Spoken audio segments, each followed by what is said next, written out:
chapter 18. So I just want to double underline kind of the motivation of my comments regarding the story, of which perhaps I've spoken before. I'm not sure how articulately. And I'm interested in the humans in the story. And by what I mean by that is I draw conclusions, make judgments, observations, say some things perhaps are good or bad or better. But what interests me in all those comments, if I make them, and I think it's fine to make them, I'm not so much interested in drawing hard criticisms or praises in and of themselves. I'm more interested in the human nature itself, of which, in the human mind, of which all these things arise. And so in that way, commentary and judgment isn't for the sake of just clarifying, yes, this is what happened here, or this person was behaving immaturely or bravely or wisely, or however it may be. I still, there's lots of value, and I will make those sort of comments, but it's sort of trying to tease out the nature of humanity, to understand this human animal just as it is, to see ourselves clearly. And in the clarity of the scene, to me, that's where benefit and enlightenment and learning can take place. And in turn, turning that to ourselves and our lives here. Just seeing ourselves clearly, which will then automatically bring a lot more graciousness. It doesn't change the way things are, or change our potential for good or for our potential for cruelty. These things remain. And so the clarity of seeing is not reaching to make it different or insisting that it be different. That's just a little bit more of my vibe as I'm reading these characters in this story. And so we have chapter 18 and the battles continuing. And so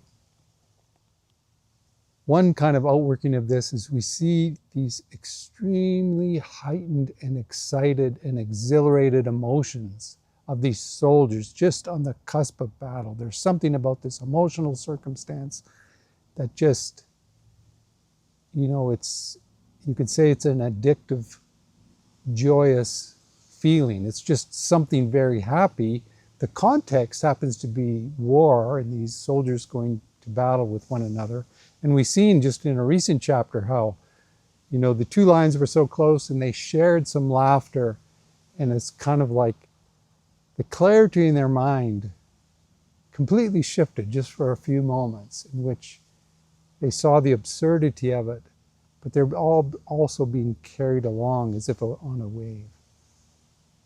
And so all these things can exist simultaneously, and this is another kind of way in which I'm reading this and finding a lot of interest in it.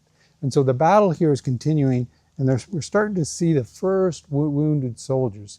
We're not right at the front line, but the wounded soldiers are coming back through the infantry and generals who are proceeding along. And so here's sort of just a subtle difference. You see people coming back who have been injured. It maybe doesn't quite shake the resolve, the excitement, or maybe here in some cases we have someone right in their midst gets hit by a cannonball and kind of the whole army. That's not enough to sway it. It's kind of like there's this unspoken energy, and what will turn it? What will turn something from excitement, drive, and just pursuing some idealized vision that the mind is just singularly focused on, and then how sometimes this can just turn on a dime and turn into fear and chaos. And so this is interesting about the human mind. And so we see some of these soldiers kind of wavering. We have General Bagration kind of coming to the front, and some soldiers were climbing the hill, breathing heavily. They had been right either close to the front or right at the battle. And in spite of seeing the general, were talking loudly and gesticulating. And so we have all these different interactions between the soldiers and the general. Sometimes it's like they're just marching with joy, and the only thing that would bring them happiness is to show their bravery in front of the leader. And a moment later, maybe the battle begins, and it's kind of like they don't give the general a second look. Something else has captured the mind and is bringing doubt and confusion. You know, the human mind it's just endlessly fascinating. Like, what is going on, you know, in the minds of these men, in our own minds? You know, are we really in control of these things? Prince Andrei himself, we see him continuing to struggle back and forth. He's got this, he's very smart in some ways, and we see him still wondering about the strategy. There's this little paragraph. "What is this?" Prince Andrei wondered as he rode up to the crowd of soldiers. "It can't be a battle line. They're all bunched together. It can't be an attack because they're not moving. It can't be a square. They're not drawn up like one." So he's still confused. You know, he's seen modeled to him in Kutuzov and Bagration and his first sort of instances in the war, how this is really gets beyond any one person or any one mind or any sort of sense of control at all. And he's still trying to resolve it back to his sort of intellectual thinking mind.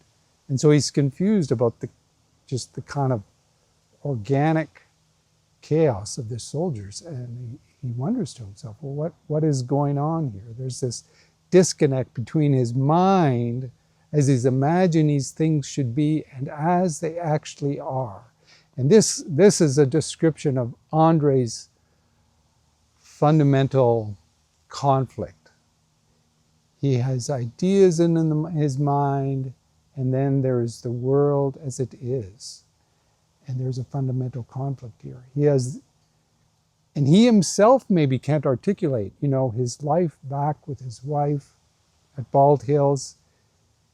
You know, something switched for him, some trigger, and we don't really know what that is, but he has this almost inarticulate sense that, and it's in his mind, it's a feeling, it's a conviction, something, life needs to be something different than what it is, and this what drives him away from home to the army. And in the army, he's getting these exhilarating experiences that seem to confirm to him some of his more articulate thoughts. But you know, it's just another level. It's not really clear. It's not really he's smart about this. It's just another level of his mind and emotion taking over, triggering certain things. And so these are things about the human, you know, we can rail at our humanity, and, you know, here's a story of just this crazy war, people killing each other. But I'm interested in how these men are carried along by this, and just their moment by moment, both their emotional responses and their more rational thoughts about it, and just trying to sort that through and kind of connect the dots, and whether they do connect the dots and the different resolutions they find. And then we get this other colonel or officer reporting to Prince Bagration how they had advanced and they had pushed the French back, and it's kind of told in a little bit humorously. In saying the attack had been repulsed, the colonel was applying a military term to what had happened to his regiment. But in fact, he did not himself know what had happened. You know, these things are happening so fast.